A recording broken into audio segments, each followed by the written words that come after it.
Well, good afternoon, everybody. Let me just jump right in since we have a lot to update you on as we continue to experience these record high case rates, not just here, again, in the state of California, but we're experiencing all across the United States. Just to put this in perspective, our 7-day average in terms of new case numbers is north of 14,000, 14,657 to be precise. The 1-day case number that we are announcing today, roughly in line with that 7-day average, 14,034. Put that in perspective, the case numbers, when you look back to the peak period that we experienced since the beginning of this pandemic, that 7-day average during the peak, the previous peak, was 9,881 compared to the close to 15,000 cases that we're now experiencing over a 7-day period. We anticipate, based upon what occurred over the course of the last number of days, that within the next number of weeks, 1 to 2 weeks, based upon Thanksgiving activities and all the efforts to educate people against those activities and gatherings, that we will see an increase in cases. It is important to put in perspective California as a state vis-a-vis other states, just for purposes of comparison. People have inquired, people have asked, how are we doing in case rate comparisons? For instance, our state versus, for example, fill in the blank, those with the highest cases per 100,000 population, as example in this slide, North Dakota, Wyoming, and South Dakota. We are doing, relatively speaking, better than the overwhelming majority of states, ranking 39th in the country with 34.5 cases per 100,000 population. But that said, the alarming concern, it's not just for our state, but you're seeing this in other states, is the rate of growth. And let's get to that before our nerves are calmed by being the 11th best of the 58, or the rather 50 states. As it relates to the positivity rate, you can see that our average number of daily tests continues to increase. We need to see that number increase much more still, and certainly with the new state lab that's come online and the fact that they're increasing their total number of daily cases. Remember, that lab is more like a flywheel. We're not getting to the 150,000 tests being conducted every single day just yet, but over the course of a number of weeks, over the course of the next few months, we will indeed get there. Capacity, by the way, at that lab exceeds 150,000, but 150,000 is our phase 1 goal. But nonetheless, total number of average daily tests north of 223,000, just shy of 224,000. I always maintain the more tests we do, likely to find through that surveillance more cases. Positivity rate then becomes the most important driver in terms of our understanding of where the community spread is occurring and how significant it is. That positivity rate is now at 6.2% over a 14-day period. Slide you're very familiar with. This is the positivity rate. A few weeks back, it was at 4.7%, 5.5% when we updated you last week, now 6.2%. So that rate of growth on the cases as well as positivity rate is of concern. Here's why.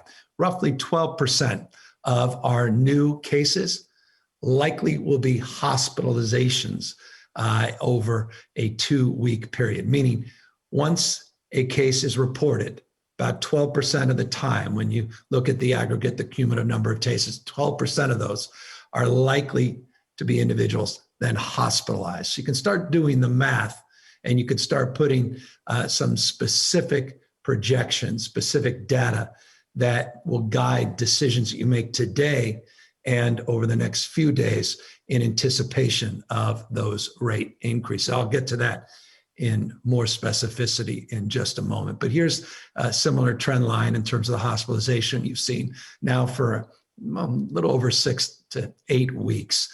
We've seen a significant increase, 89% increase over the 14-day period of people that have been hospitalized that have tested positive for COVID-19, now 7,787 individuals.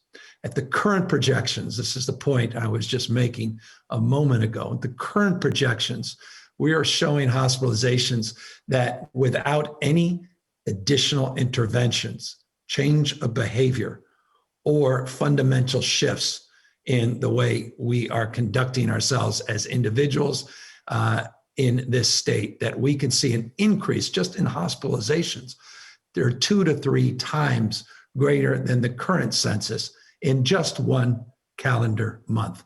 We will bear out more fruit to this argument and this point in a moment. But here's a slide, again, very familiar with. This is our total healthcare system capacity. You'll see here 59% of all of our hospital beds are currently being utilized within the healthcare system itself. We'll talk about the surge capacity in a moment, but this is within the healthcare delivery system. 11% of that population is currently tested positive for COVID-19. But here's a slide that we are using internally, and then I wanted to socialize with you externally, and that's our projections moving forward.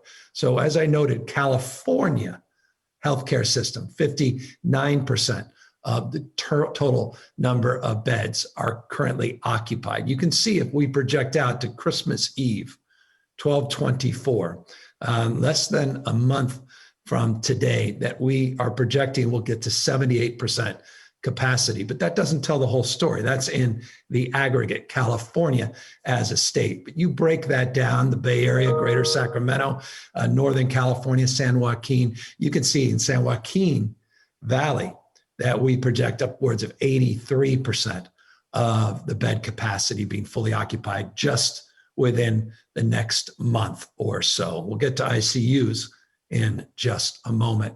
In ICUs, you'll see that when we have someone hospitalized, anywhere from a low end of 10% to as high as 29, we'll round up to 30% of hospitalizations will require ICU care or some form of respiratory support.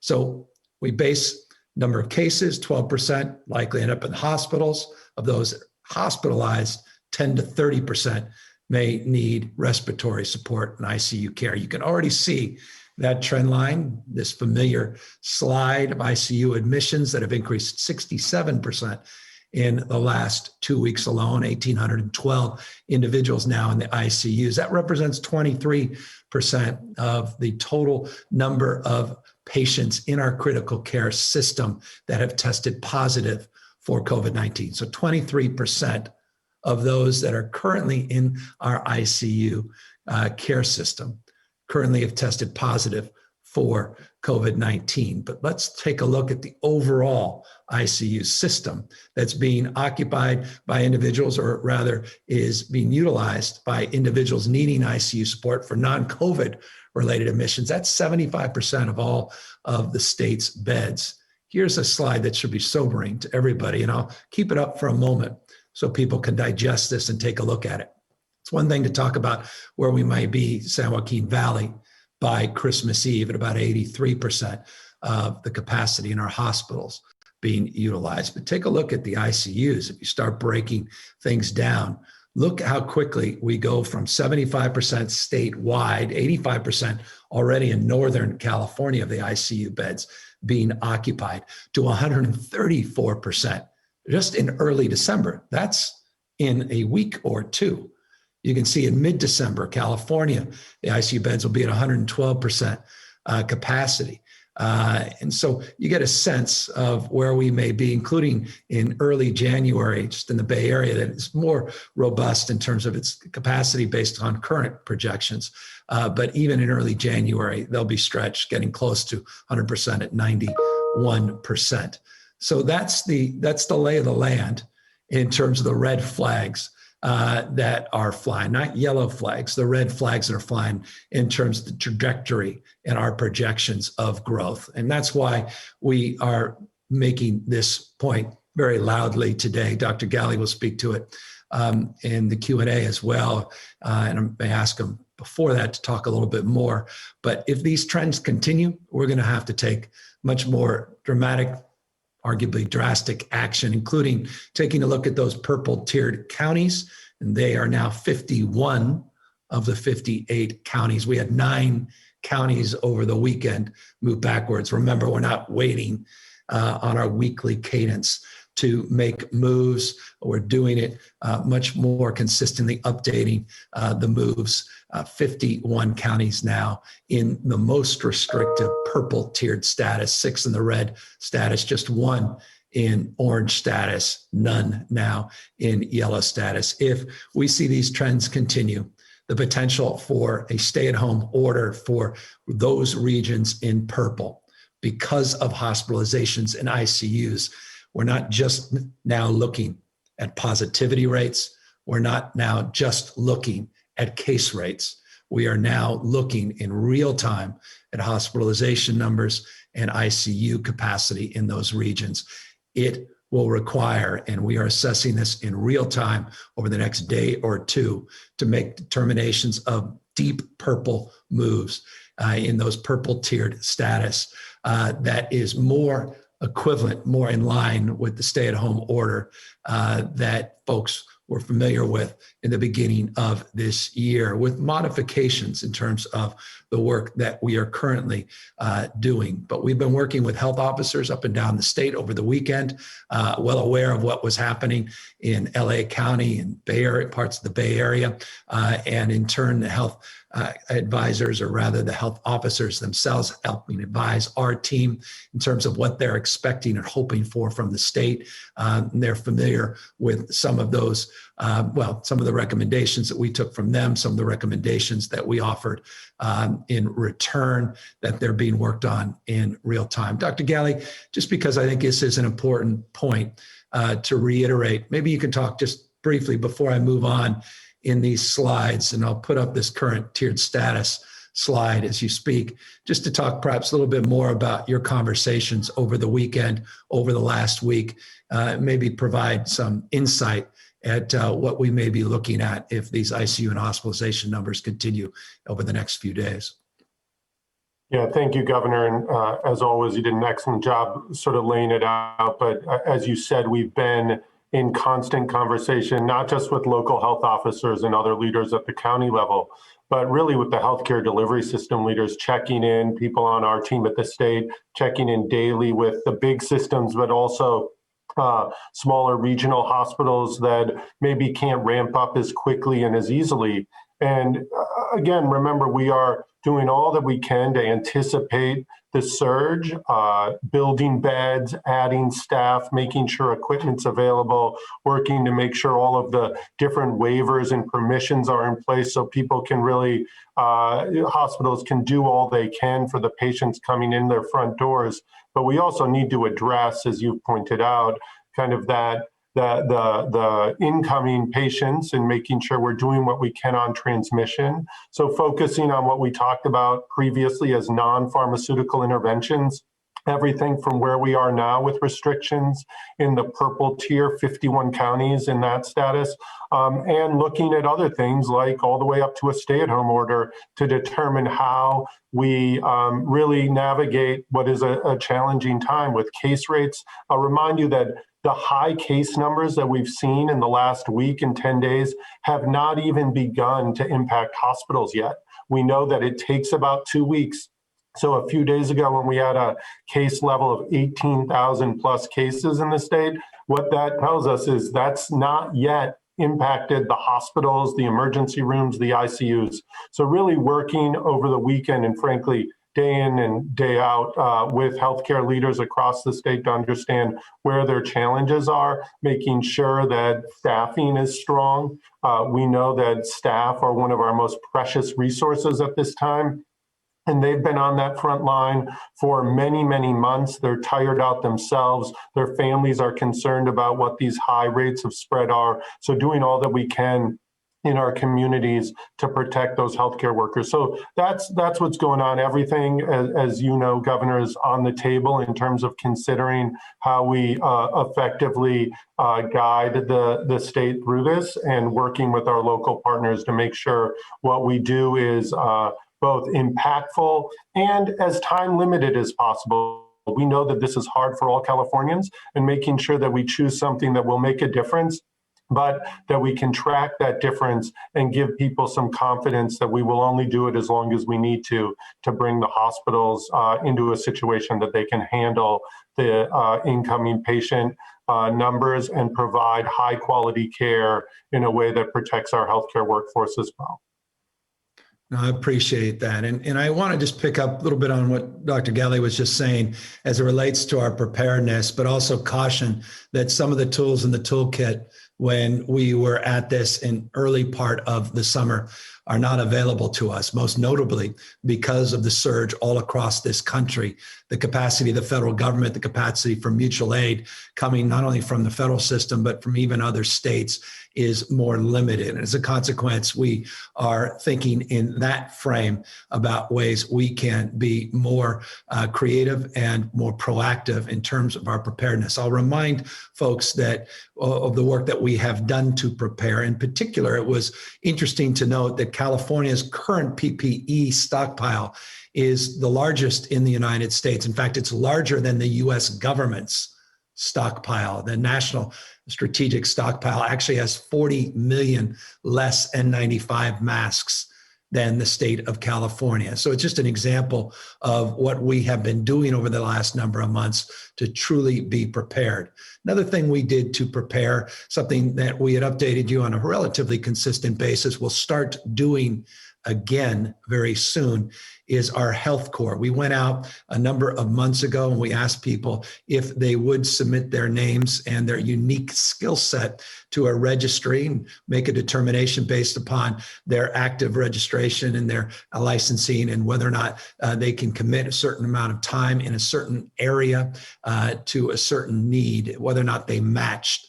And right now we have 871 individuals that are active and registered as part of our health core. We're going to be dusting that off and working harder to get a broader swath of opportunities and make those available to individuals that may have recently retired or may have seen their license lapse, but now easily can enter back into the workforce as needed. We also talked a lot about in the past, I talked about at the beginning of this presentation, the work we did to secure our nation's first state testing lab, scale and scope, the one that we have put together here in the state of California. Again, that could not have come at a better time in terms of securing our testing needs, not only to address the growing case rates across the state, but the sector specific needs, particularly for our schools to reopen quickly, even in a challenging environment, the need to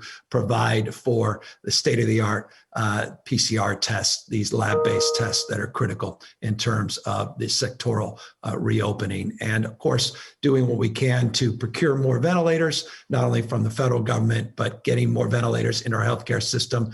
The healthcare system itself has procured a substantial number of ventilators and rehabbed and refurbished older ventilators and have been preparing themselves. In addition, of course, the state supplementing those efforts. So giving you just some bullet points of some examples, not a comprehensive list, but just a reminder of some of the work we've done, including the 11 surge facilities that we have pre-identified and pre-deployed all throughout the state of California. I'll remind you, Porterview and Fairview and Porterville, forgive me, places like the Arco Arena up in Sacramento in warm, what we refer to as warm status. And that just simply means that we can convert those surge facilities in relatively short order, 24 to 96 hours. I keep bringing this slide back up. Those of you who've tuned in on these presentations have seen this slide the last few weeks. There's a reason, and that is we, based upon these projections and these trend lines, are likely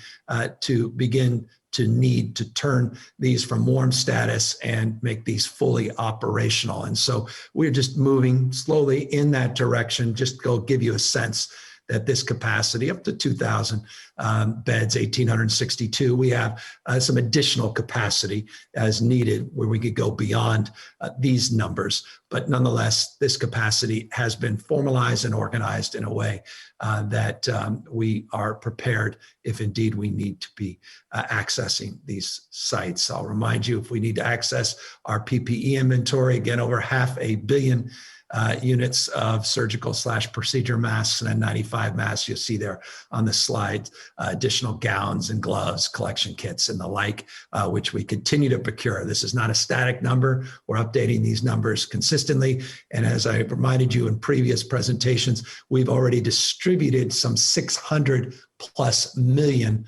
masks already. This is just what's in inventory that hasn't already been distributed. We've done the same with gowns and gloves and face shields and other PPE. But one of the things we need to talk more about in terms of preparedness is preparing our small businesses. If we're talking about more modifications, more restrictions, sectoral and industry restrictions for non-essential services, as you've seen in LA County, as you've seen in other parts of the state, as more and more counties move into this purple tier, and we look at our own modifications statewide, not just those modifications we are seeing at a local level. We have to be more mindful than ever about the economic impact and consequences of these further restrictions. And this is why I wanted just to take this opportunity. I've shown these slides on many occasions, the work we've done in the past, what we proposed in our budget, what we did through executive orders previous to the enactment of our budget in July, working collaboratively with the legislature, as well as previewing folks on what we may be doing in the next fiscal year with a budget that I'm working on as we speak that we will make public in January to the legislature. And that has been important, but let me now offer some additional insight on what we are doing immediately, more in this space, targeted at the most impacted sectors of our economy, small business is in particular.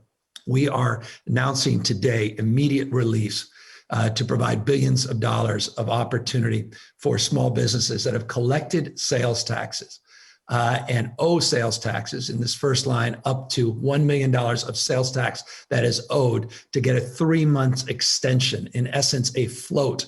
That sales tax is collected by the business member. It is in a bank account, supposed to be sent to the state and the counties, cities for distribution. You can hold that money. You can use that money to float any obligations you have. It's a deferral, and it's automatic for businesses that owe up to $1 million in sales tax. We're going to expand interest-free for businesses that have $5 million in sales. I would change the language a little bit, so I want to clarify that second bullet point. Expanded interest payment agreements to larger companies with sales up to $5 million.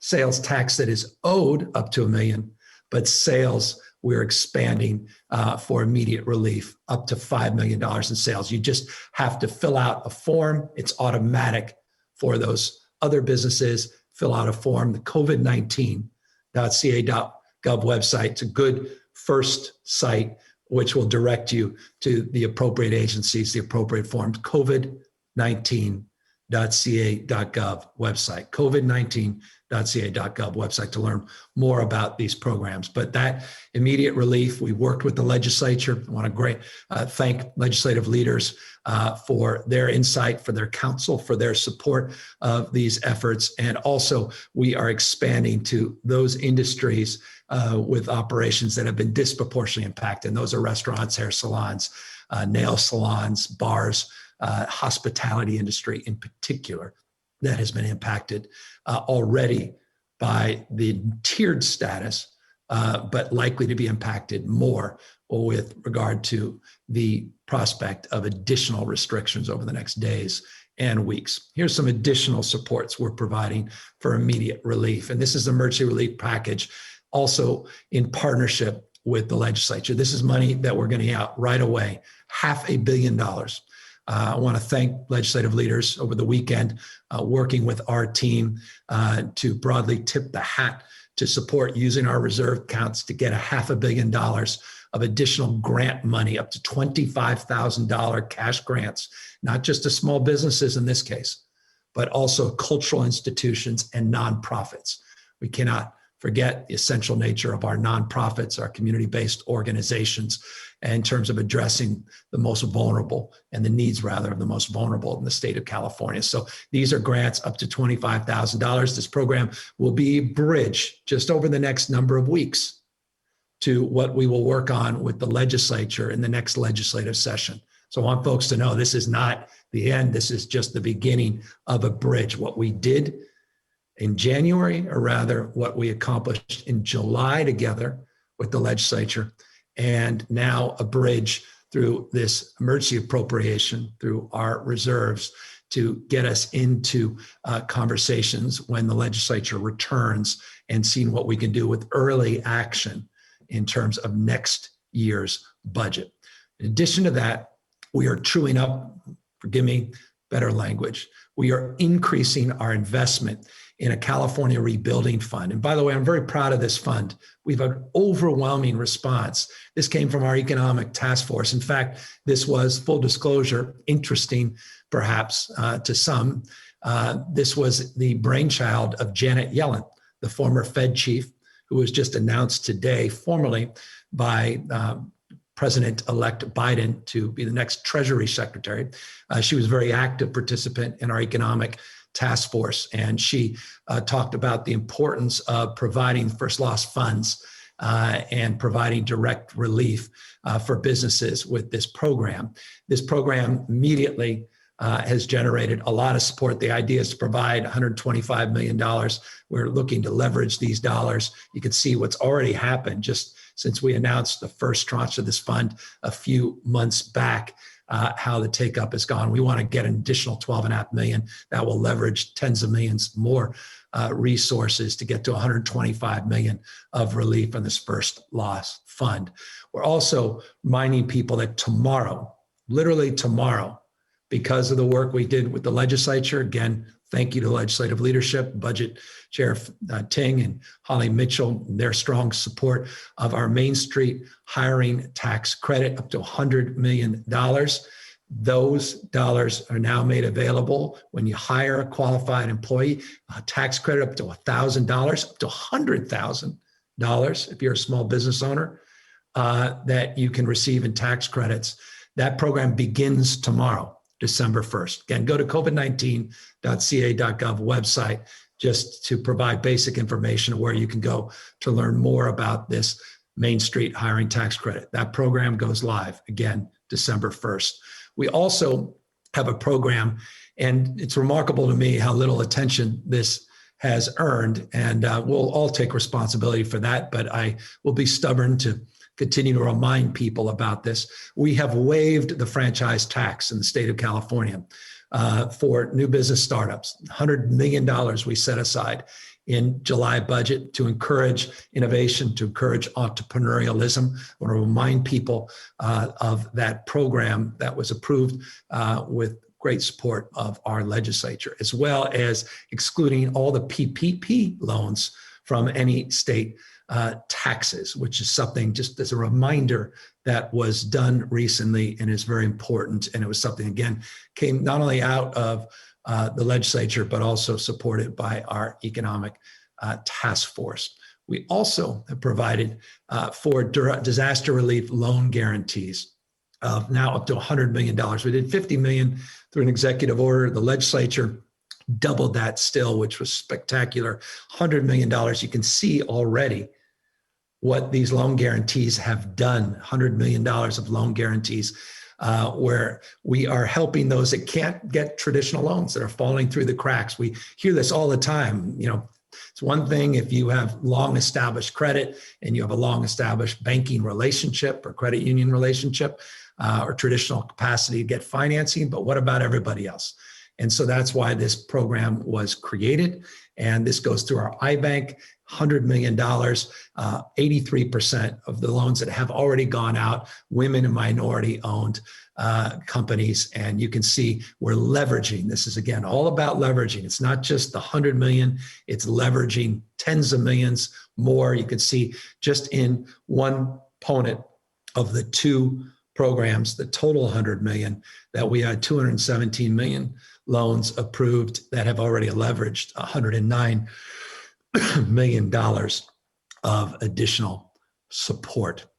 We'll talk about additional support and we will wrap up here in just a moment, but I wanted to also remind folks of additional support we are providing our restaurants. We announced a number of months back a first in the nation program working with FEMA and working with our federal partners called Great Plates.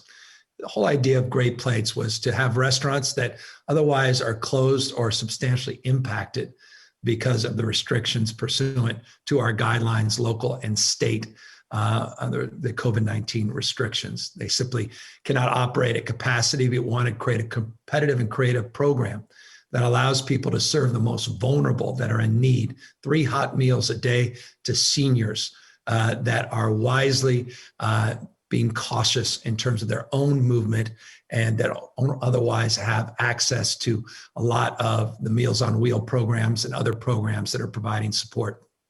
That program, please, if you're a restaurateur or no restaurateur, we encourage more utilization and access to this program. This program supports counties to provide 75% reimbursement. The state provides additional reimbursements to the county, 25% pickup to provide 100% free meals, 3 hot meals a day to our seniors, and provide the opportunity for small businesses and restaurants to stay open, providing those meals and getting paid for providing those meals through the program reimbursement through FEMA and the state, working with our counties. Already just shy of 10,000 food industry jobs have been supported since the initiation of this program. Almost 18 million meals have been provided. We want to get to this whole nother level. And if we continue to put more pressure on our restaurant industry, it is important that we share more information about the Great Plates program. It's not a panacea. Nothing about it's perfect. I recognize that there are implementation challenges. Each county does it differently. Each county, has different rules and regulations and different criteria as it relates to how they operate this specifically. But it's important that we promote it nonetheless. And I want to encourage people again to go to that covid19.ca.gov website, covid19.ca.gov website. Learn more about Great Plates. See if it works for you. It may not work for you, but if it does, this could be very, very helpful during the next 6 to 8 to 10 weeks as we work through the most challenging period since the beginning of this pandemic. I'll remind people we did an executive order on commercial eviction, freezing those commercial evictions through the end of March. We also provided over 16 million units of PPE, this personal protective gear, to our small businessmen and women, free, getting those out so that they weren't having to procure those directly and using precious resources to do that. We also have provided additional support. Again, I want to thank the legislature for their strong work in this to really amplify the work that's being done in our 86 small business centers. And I want to encourage small businessmen and women to use those small business centers. There's a treasure trove of resources, information. 86 of these are part of this broader network all up and down the state of California. We provided additional support, additional staff. We did it as well to our economic program, our team called GoBiz, all with an idea of getting you more information about how you can get more support. And that's what this slide here represents. These are existing supports. Small Business Association provides the economic industry, rather injury, disaster loans, as well as these loan advances. These small business centers have all the information. It's important to access, to get more information so you can get that support from the SBA. And as you may recall, we were the first state to act to get these, what we call EIDL loans. California was the first to move to get these disaster loans. And you could see we've already drawn down 549,000 businesses have received one portion of those loans. $34 billion have been received. These loan advances, $2.7 billion of grants have been received. Over 800,000 businesses have taken advantage. If you haven't, please learn more about it. Again, go to covid19.ca.gov. And another program that's so essential, so fundamental is the PPP program. This is just an update, almost $69 billion has been drawn down in the state. 623,000 businesses have taken advantage of it. So just giving you a sense of what the federal relief has been, the leveraging of those federal programs. We've been able to draw down in the state of California over $100 billion since the beginning of this pandemic. I recognize it's not even close to enough. Trust me, I recognize this as a former small business owner in the restaurant and hotel businesses that started retail right out of college with pen to paper, part-time employee. Pat Kelly, my passion for entrepreneurialism and my deep reverence and also empathy for the stress and the travails of small businesses and what you are facing, particularly over the next few months as we work our way through now this sprint to the vaccine. More on that in a moment. But as we work through this very difficult time, more restrictions placed on you, more businesses now vulnerable to being out of business permanently. We want to make sure we're taking advantage of all these federal programs. And that's why this PPP program was so important. And it is critical still that we get more support from the federal government. I'll talk about that in a second, but as well, we're going to need more support from the state. And we recognize we're going to need to do more working with the legislature to retain jobs, to expand jobs. We're going to talk a lot more about employment insurance, not just unemployment insurance. In January, we're going to talk about waiving more fees and related to industries that have been disproportionately impacted by this pandemic. A lot of great ideas have been brought to light by the legislature. A lot we worked on together and got done last year, but just not at the scale that we need to do it moving forward. Just want folks to know we have a whole list of things that we are actively engaged with leadership and the legislature on so that, again, we can have early action and we can move quickly in terms of additional relief to businesses. So again, all this work that we did in July, now just ramping up, money going out. Now this interim relief, there's new grants, $500 million. These tax credits are now in effect for those essential businesses that are still open but barely holding on. The ability to float those dollars on the sales tax, more information and access on these small business loans, as well as creation of our own state loans for those that fall through the cracks.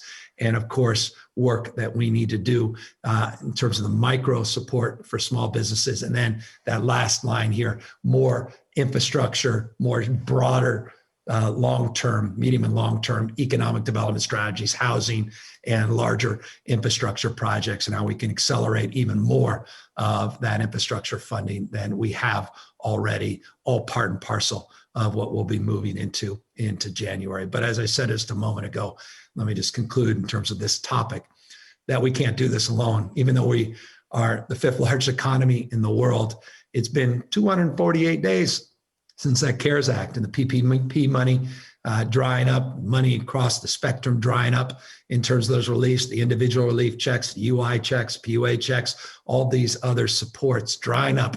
We need Congress to act with urgency. Urgency is not January, February, March, and April of next year. Urgency is today.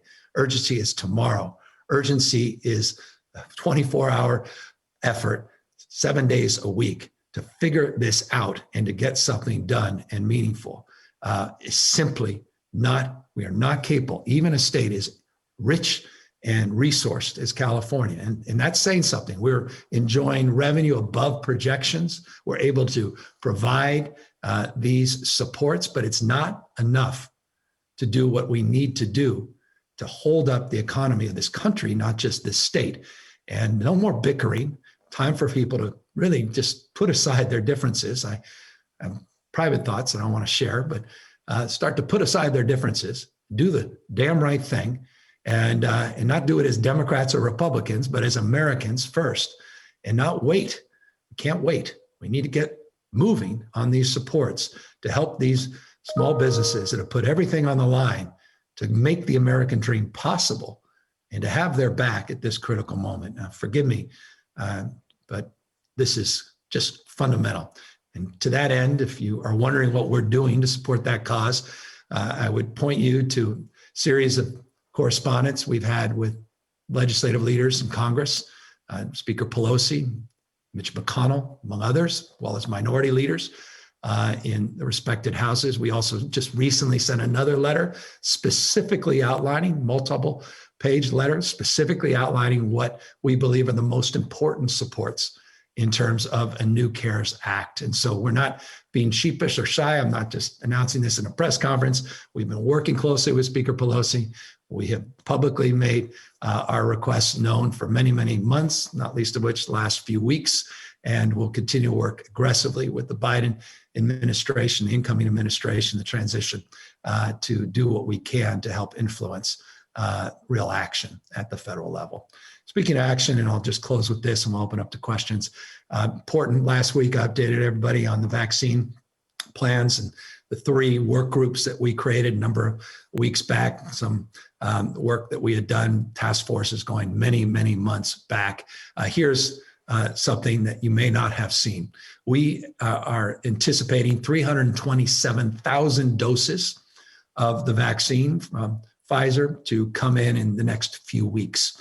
We have a specific date. I don't want to give the specific date quite yet because that date they gave us was within 3 days. I want to get the right dates. They said between this date and that date, but let's suffice it to say in the next few weeks, 327,000 doses. That'll be California's portion of the first distribution of vaccines. These are challenging vaccines because these are the ultra low temperature stored vaccines. These are the vaccines that also require a second dose, which we anticipate in 3 weeks. As I told you last week, and I hope folks took a look, we now have these public meetings with our drafting guidelines working group, and there's this advisory committee. They met day after Thanksgiving. I think it was another 2-3 hours where they met, public forum on Friday, updating the latest plan. Now we get a better sense of what's available for the first round. So what's the priority on 327,000 doses? Who are the people we're prioritizing? It's one thing to say the healthcare sector. It's another to say those that are working in congregate facilities, those working with vulnerable populations. But how do you break that down in even more detail, more specificity? That plan, detailed plan, will be out this week. It's what we refer to as the phase 1 distribution plan. They're reviewing, they have another meeting today on that plan, but we're working off the 327,000 first distribution of doses coming from Pfizer, Moderna right behind it. And quite literally, we are tracking hundreds of others that are in this space, working all across the globe, including dozens of others that are in advanced trials that are also part of our working groups sort of purview, not of direct responsibility, but authority in terms of their calculus on when things to start arrive, when we'll start to see significant increases at scale of doses of vaccine that will be made available more broadly to you and me and the broader general public. So that's just a quick update on the vaccines. As always, encourage you to do what we can to abide by these health rules and all of the critical non-pharmaceutical interventions that we have been talking about for many, many months. And with that, let's open it up to questions. Dr. Galley, obviously here to answer more specific questions about the vaccine and any other questions related to health. And we're here as well to talk about other topics. Don Thompson, Associated Press. Thank you, Governor. A couple of related topics here today.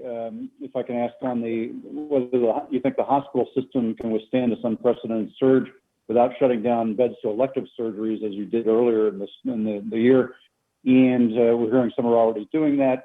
At the time, you expected that we need 66,000 more hospital beds. I'm asking what your models show now for what additional we might need. And then secondly, on you're telegraphing that we might see more stay-at-home orders. What sort of thresholds are you using or expect to be using to determine when you will have those county by county stay-at-home orders? Thank you. Don, all outstanding questions. So, Dr. Galley, I'll pull you back in. I pulled up the slide again, just in terms of our healthcare system projections. So, once again, people get a sense of what we're projecting to occur in the next few weeks. Don asked a number of very specific questions that even move beyond the short-term projections.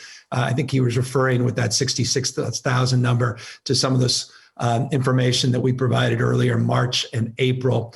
Give me a sense, Dr. Galley, where you anticipate the system capacity to really start to feel stress, but also maybe break down that it's not just the Bay Area in the aggregate. It's really, as you say, regional hospitals, specific hospitals that may feel pressure points even sooner than that. Yeah, thank you. And thanks for really excellent questions. I'll tell you that it's important, and the governor's used it a couple of times to talk about the regional aspect of hospital delivery systems. You know, some counties in California don't themselves have a hospital, certainly don't have many ICU beds, so they depend on regional networks of hospitals, different systems coming together. So we are looking at this from a regional basis first and foremost, because what matters is if a patient needs care and they can't get it in a hospital in their community, in their county, then we need to make sure that surrounding counties' hospitals are able to serve those individuals. So you see here on this slide, we have a number of various county regions or regions in California made up of multiple counties. And we look out at when their beds, their total hospital beds might be filled. You might say, look, there's a little room in the hospitals even at the end of December. And much of the surge capacity that we have built up is able to take care of what we say are medical surgical beds. They are not ICU equivalent beds. What we worry about at this time is specifically the ICUs. The governor mentioned that cases today turn into hospitalizations at about 12% in 2 weeks. And then from there, we know that a number of those individuals will move on to need critical care in intensive care units. What does that mean? Usually specialized space, specialized equipment, and specialized staff. So in this slide, you'll see that around that same time, even when we might only be using 70% of our total hospital beds across the state, we're using over 100% of the projected current capacity of intensive care unit space. Now, hospitals have ability to build up some additional ICU space.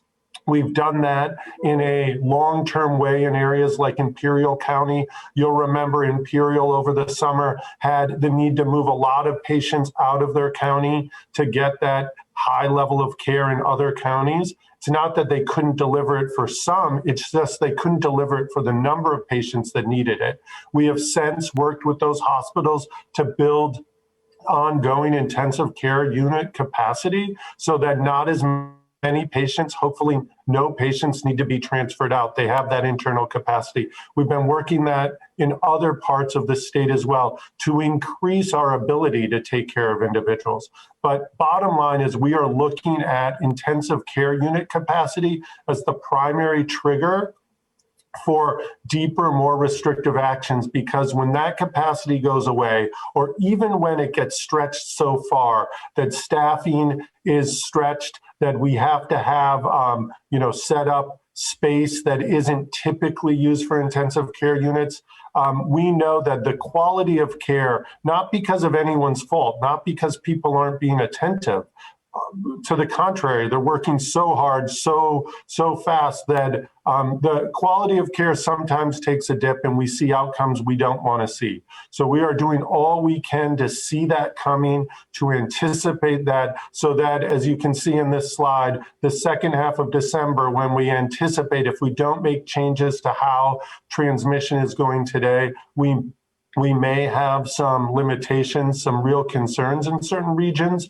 and specific communities in certain regions of the state that we want to stay out in front of that. That's why we're working with the health system partners now, those local health officers, to anticipate what their unique models show in their own regions. But statewide, we see that the second half of December could be pushing the limits in some areas, that we want to act sooner than that so that we can get transmission down and we can handle those potential high ICU surges. And Dr. Galley, if I may just interject, what I think is important before everyone, and I say this respectfully, and before everyone runs with headlines saying this is what the state anticipates, we don't anticipate this. This is in the absence of making better decisions. This is a chart that says if we just sit back and we are bystanders at this moment, and we don't subsequently improve upon our existing efforts, this is what we project might occur. And so I want folks to know that we intend to bend this proverbial curve and impact these statistics favorably. You specifically, Don, asked about elected surgeries, and it's important to note many hospitals already are suspending elected surgeries. But Dr. Galley, perhaps you could talk more formally about elected surgeries, which in the beginning of this pandemic certainly were suspended all voluntarily, I should add, in the beginning of this pandemic, but now increasingly are just beginning to be suspended based upon the input you've received from the system itself. Yeah, Governor, the reminder that it was voluntary in the beginning because people anticipated the need to prepare for surge. We didn't know nearly as much as we did then about COVID. And frankly, we saw that stopping some procedures earlier than we needed to created other health consequences beyond COVID. We always look at this not just about COVID health, but about broad health and public health, broadly speaking. So a number of hospitals have already made decisions because their systems are impacted enough to begin to decrease and even suspend entirely some of those scheduled surgeries.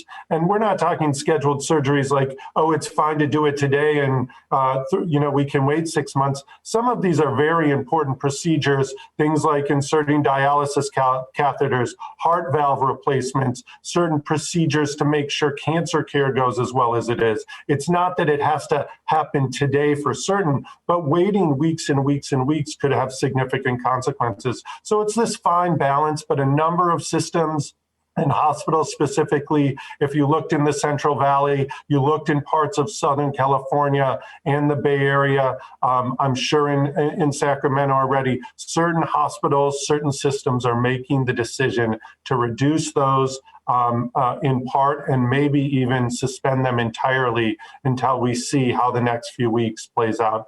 The other thing to remind you that many of those services and surgeries can be stopped fairly quickly. So the next day or 2 days out, so they can keep those scheduled for now, but pretty quickly turn off that demand and really protect the rest of the healthcare delivery system. So we're working hard hand in hand with the California Hospital Association specific systems to make sure that we time it correctly to make sure that capacity is available when we need it. Yeah. And on just the last part of your question about just the previewing more restrictive measures, I can assure you those are being assessed in real time.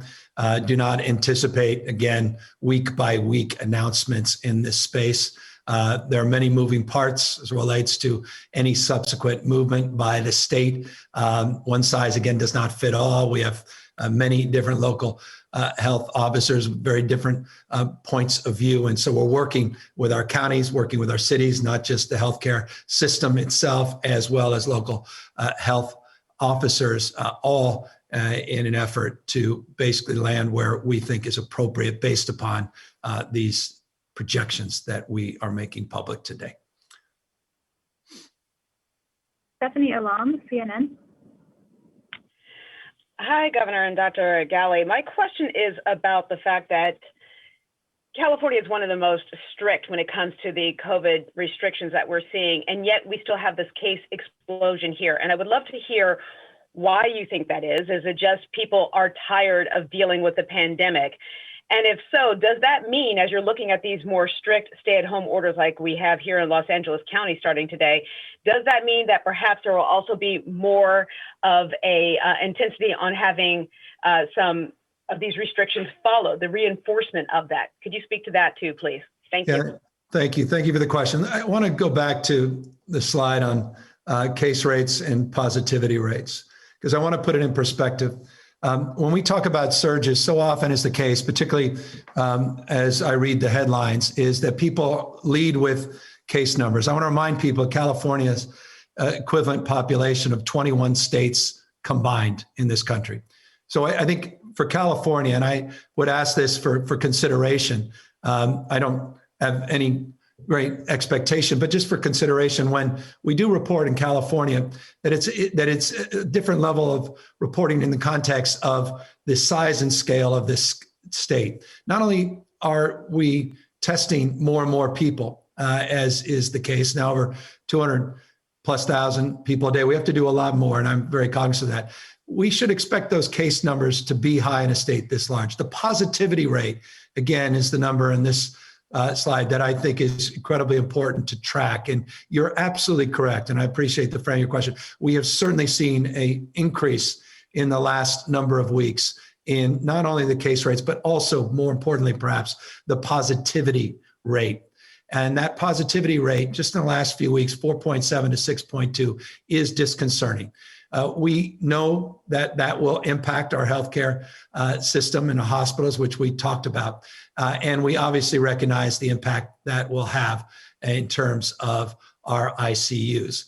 But I do want just to note that 6.2% is not the highest this state has seen, but the projected rate of increase is at a level that we haven't seen. And so you're correct to refer to this as a surge as of late. Now, all of that was a preamble, not an answer to your question. You specifically asked why. Why have we experienced this increase as of late? And for that, I have very strong opinions, but they're primarily formed by my team and notably by Dr. Galley. Best to have Dr. Galley come back up and talk about the mixing we have seen, the broader fatigue as it relates to COVID fatigue that's been well considered. But he can talk more specifically about the areas we are seeing an increase in transmission, be it our congregate facilities, be it at restaurants, be it simply perhaps outstandingly notably in households and in gatherings outside of our household as well. Doctor?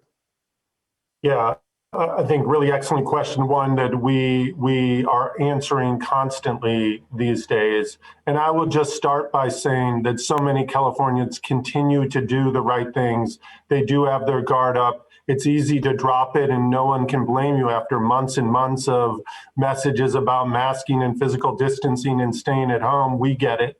We know that it's hard, but those are the tools that are going to carry us through.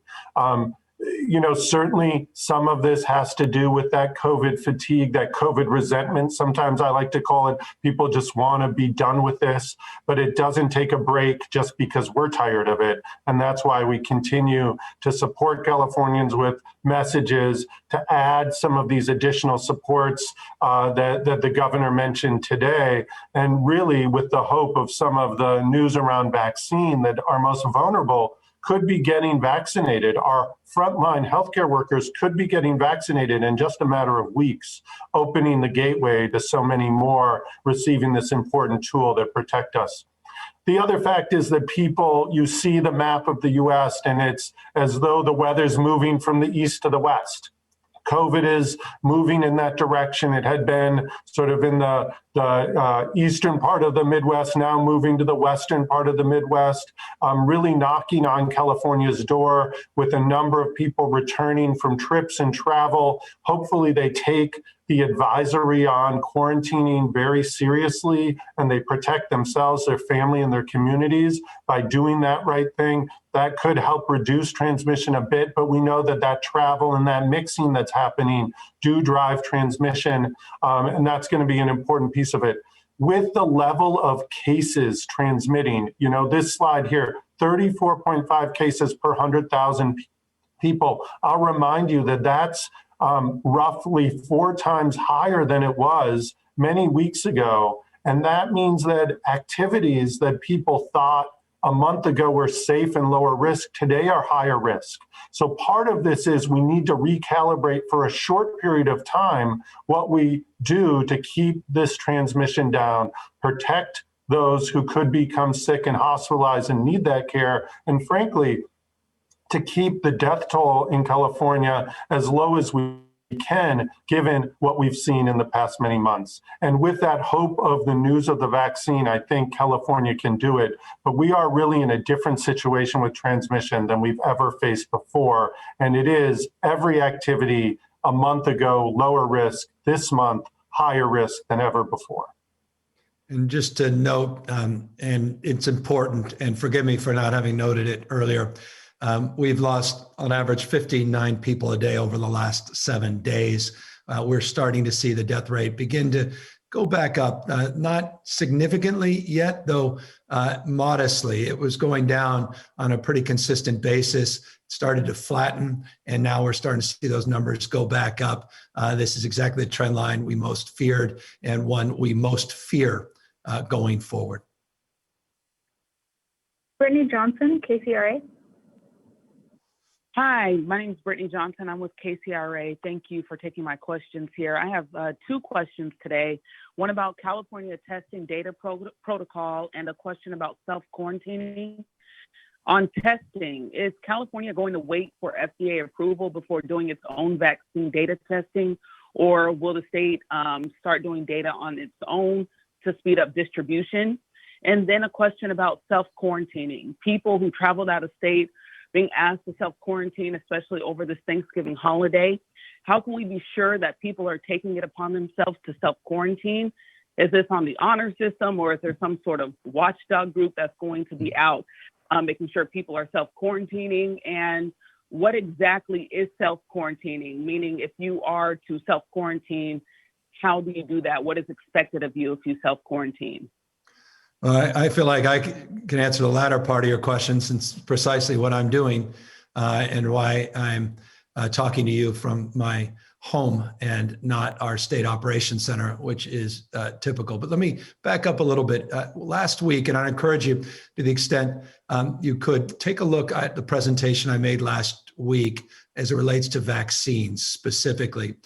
In that presentation, in that deck that we made public, we talked about the Scientific Safety Committee that we have organized. Its purpose is basically a stamp of approval, not taking anyone's word for it, but also not necessarily trying to undermine any existing protocols and processes, particularly protocols and process that we've been directly engaged in for many, many months. I'll remind you and others that California was one of 5 jurisdictions doing micro planning with the federal government, with the CDC and the Department of Defense in terms of the vaccine distribution. We created a scientific safety committee, and we have 2 other states that joined us in a regional partnership to review the trials that have been already made public and submitted by the FDA. They've reviewed 2 of those trials. We're waiting for the details, 3rd trial to come forward, and quickly the Scientific Safety Review Committee, an 11-member body,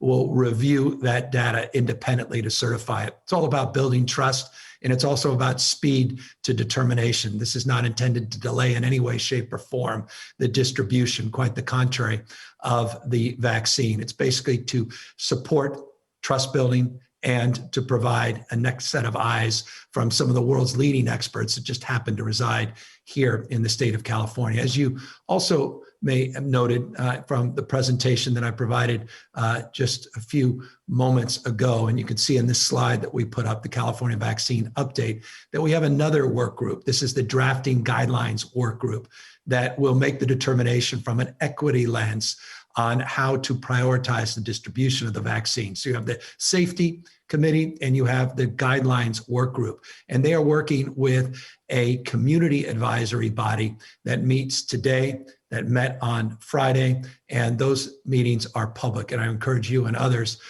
to tune in and learn more about these plans. I noted that our phase 1A distribution, which is these 327,000 doses that we anticipate receiving within the next 2 weeks, that we will be providing allocation strategy and plan in a very public way later this week, pursuant to the commitments we made when we established the guidelines working group and the community advisory committee.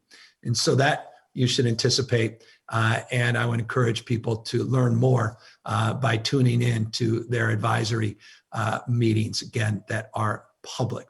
As it relates to additional comments about vaccines, Dr. Galley, why don't you jump in and perhaps amplify a little bit more fully the vaccination protocols, and then maybe talk a little bit about the guidelines that we have posted relating to self-quarantine, and I'll just fill in some personal points as a point of privilege as someone now on day 8 or 9 of my own home quarantine. Yeah, thanks.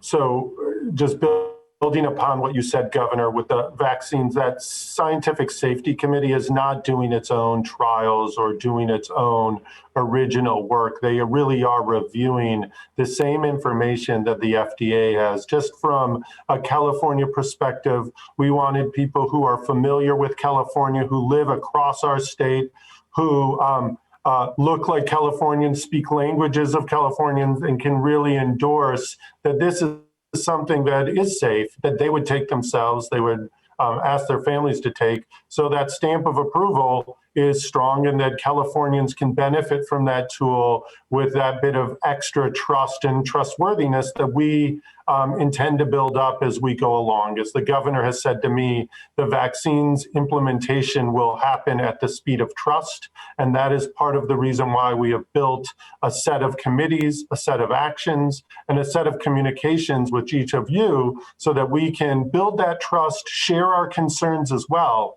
because that is part of building trust, so that when those vaccines come, not just in the middle of December, but throughout the beginning of next year, that as we make them available, a number of individuals will avail themselves of it and have that additional tool to protect themselves and their community. So that's coming. The governor laid out exactly the timeline. We're working really quickly and hard with so many Californians, and I'll just add my gratitude to them who volunteered their time to make this a success. Those counties, those hospital systems that are getting prepared to administer first to frontline healthcare workers and then to others across the state. So not only do we build up a body of evidence and endorsement, but we really have the boots on the ground and the tools to do this like no other state, so that everybody in California who's interested, who builds up the sense of this is for me, this will add to my ability to protect myself and my family, that it's available without haste to all of them. As it goes to quarantine, Governor, you and I have talked a little bit about this because of your own experience and what you and your family are going through. And I'm grateful to all Californians who are coming back. If they did end up traveling, that they take this seriously, that they look at the quarantine guidance, really asking them to take the next 2 weeks, 14 days at home, not mixing beyond their household, not mixing beyond those they traveled with, so that we reduce the opportunities to have further transmission. It isn't easy. I'll acknowledge, and I think the governor explains that these are challenging things to do, but we need all Californians to consider doing it, and doing it completely. So we don't do it part of the way. You've said it, Governor. We don't want to run the 90-yard dash when we got to get to 100 yards in any aspect of this, and that goes together with quarantine. We are working hard, actually, with our federal partners to look at some of the quarantine guidance, and I know a number of articles in the national press have been looking at the time frame for quarantine. And when we think that it's appropriate to update that, working with our CDC partners and experts, we will do that. But for now, it's 14 days recommended. No enforcement necessarily, no group that is going to be tracking whether you do or don't do it. You may call it the honor system. I call it Californians continuing to do the right thing as it relates to COVID, getting us through the next many weeks, not years more of this, not even necessarily the same intensity over many, many more months, but really as we move into this second half of our response, doing things that we know will protect our families and communities and ourselves as it relates to quarantine. Yeah, and I think belabored this, and I won't belabor you with my personal experience with this, except to say deep empathy and moreover deep respect, particularly for families, particularly for those that do not have any support, may not even have a spouse in terms of the work they have to do in that environment. And so I just want to extend a deep level of appreciation, increased level of understanding what we're asking people to do for these quarantine period. But I hope people understand the magnitude of this moment and why we are asking people to do that. And so I encourage folks that have come back from the holidays, come back from Thanksgiving week or weekend to consider very, very seriously the moment we're in, the difficulty and challenges we will face as a state, as a nation over the next few weeks, perhaps few months, as we sprint with light, very bright light at the end of the tunnel. Not a marathon, but a sprint to the vaccine. Sophia Balog, Sacramento Bee. Hi, Governor.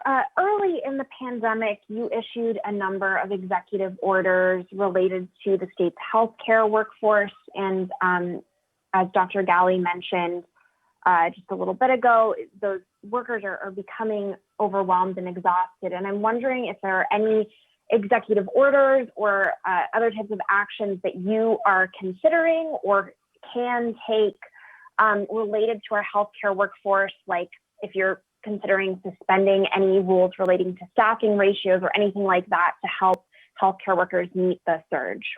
Yeah, I appreciate the question. It's a good question. And a lot of the hospitals have been requesting one-off. I think there's, Dr. Galley, close to 200 hospitals with waivers. And so those waiver processes are well established as it relates to providing care for caregivers. We also have new rules and regulations relating to testing that just went into effect to provide additional support and comfort to the critical workforce, in addition to all the other supports that we had advanced either through executive order or through philanthropy. We talked a lot about last week the philanthropic supports that have been made in the last year in this state. Particular number of them were supporting those critical workers, providing for relief, providing specific funds for emergencies, so people had the ability to take care of their loved ones with actual debit cards that were provided for skilled nursing and residential care workers. We provided hotel rooms so people didn't feel they had to go back home and potentially expose their loved ones or didn't have to sleep in their car, as was the case. The paid sick leave that we provided statewide, which was a codification of a strategy we advanced through an executive order that was done with the concurrence and leadership of the California legislature, all part and parcel of some of the strategies and efforts to support this critical workforce. But absolutely right. And I cannot underscore the significance of your question in terms of the stress and pressure these frontline workers have been under and now are asked to endure still more over this next few months, and how sensitive we all are to that, and how deeply, how we recognize the deep responsibility they have and the deep emotional stress that's placed on not only them, but their loved ones. Dr. Galley, I know this is an area of obvious concern for you, and you are in constant contact with our hospital association, not only those representing the workers, in order to find some common ground here. And we are looking at those staffing issues, and we continue to process and pursue waivers as appropriate, but perhaps you can fill in the blanks to more specific examples that you anticipate us taking over the next few weeks. Yeah, thanks, Governor. And Sophia, thank you for the thoughtful and important question to lift up. Just the reality on the ground that so many people are facing. And, you know, when I talk to the California Medical Association members and fellow physicians or SEIU or California Nurses Association and learn what the conditions feel like on the ground for members.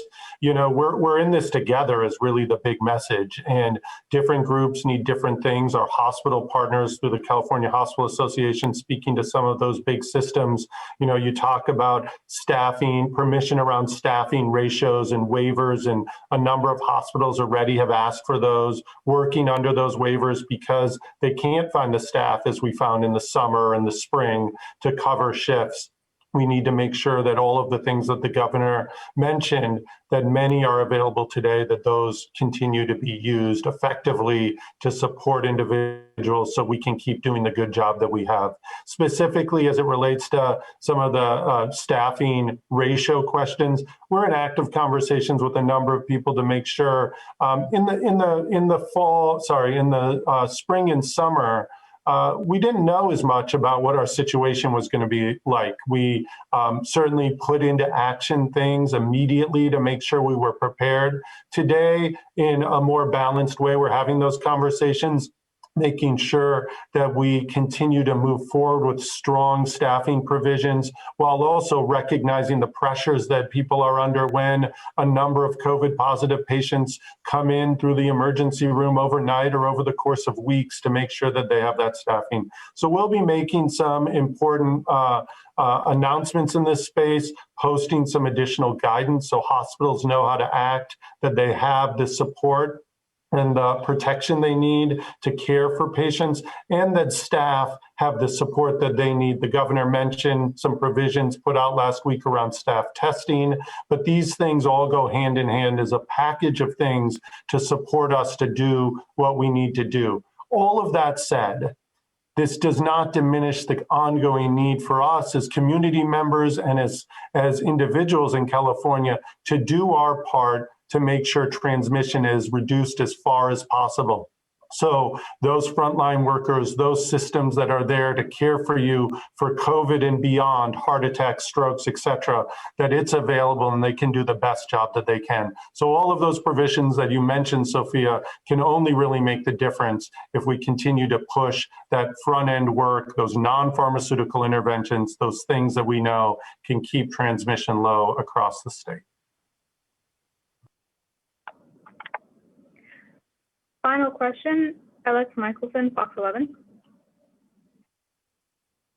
Thank you, Governor. I'm wondering, a return to a potential stay-at-home order, what we've learned since March and April that may be able to be applied now, things that might not need to have the same sort of restrictions as before, things that might need more restrictions. What are some of the key lessons you've learned in the interim that might change and modify what may be restricted in the next few weeks?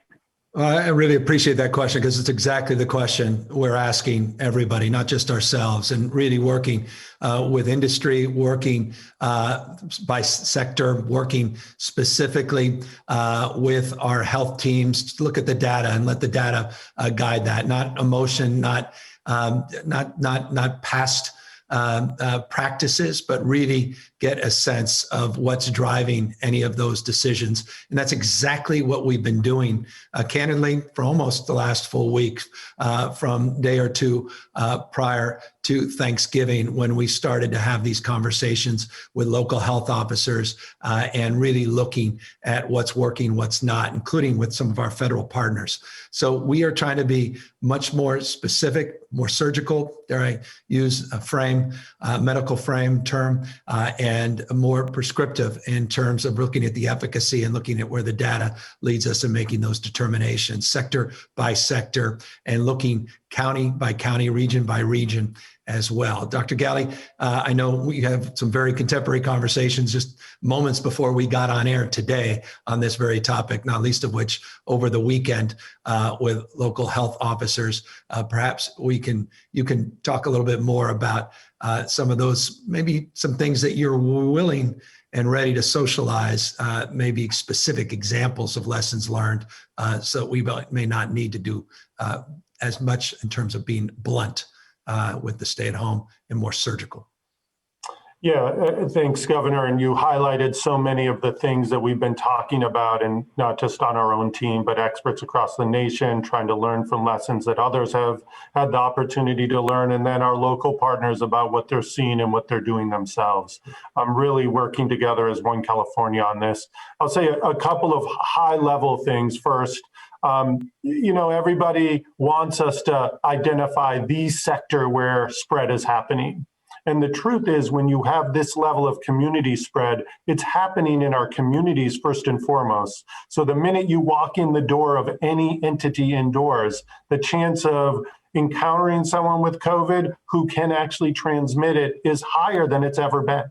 And we know indoors is the kind of scenario where COVID does transmit, and pretty easily. When you take down your mask, when you close that distance between you and others who aren't in your household, all of those things that we've been talking about for months are only amplified today because of the level of transmission. So although people want us to identify the sector or these sectors where we see transmission the most, the truth is right now, it's just all around our communities, and everyone is somewhat vulnerable to having an encounter with somebody who's infected.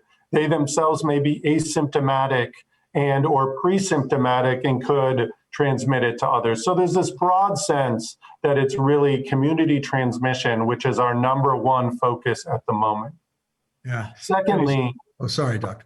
Sorry, just two last things, Governor. The second thing is just general mixing, right? We know that with some of the stay-at-home or really changing how we move and mix, that can make a pretty big difference and pretty quickly. So that's the last thing, that one of the most important things we've learned is we can be not just more surgical with what we do, but we can really prescribe it for a shorter or a different amount of time.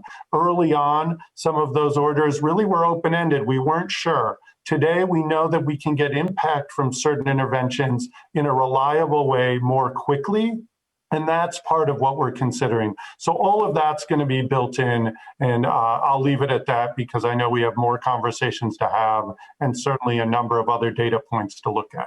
No, I think that the point you just made, Dr. Galley, is so important. It's time to implementation and the socialization of these strategies, meaning the marketing and support around them to make sure that the public understands them, the businesses and the sectors that are impacted by these restrictions understand them, that we are monitoring the level of connection association with the rules so that they're meaningful to anybody. So time, and then the issue of indoor versus outdoor, that's just fundamental. Of course, that's not particularly novel, new. That's pretty self-evident to anyone that's been paying attention, but more activity outdoor. The challenge now, as Dr. Galley says, it gets colder and colder, more difficult it is to maintain the level of activities that we've experienced outdoors as more and more pressure is now being placed on people coming back indoors. Nonetheless, let's just end not only the response to your question, but end this presentation, except to say this. We'll be seeing a lot more of you all this week. This is a dynamic week. This is an incredibly important week in the history of this pandemic for this nation, not just this state. And I can assure you that we will be coming out with some additional information, some additional recommendations in the very, very near future. We look forward to taking more questions. We look forward to being more responsive, and we look forward to being more ubiquitous in the coming days. Take care, everybody, and thank you very much for tuning in.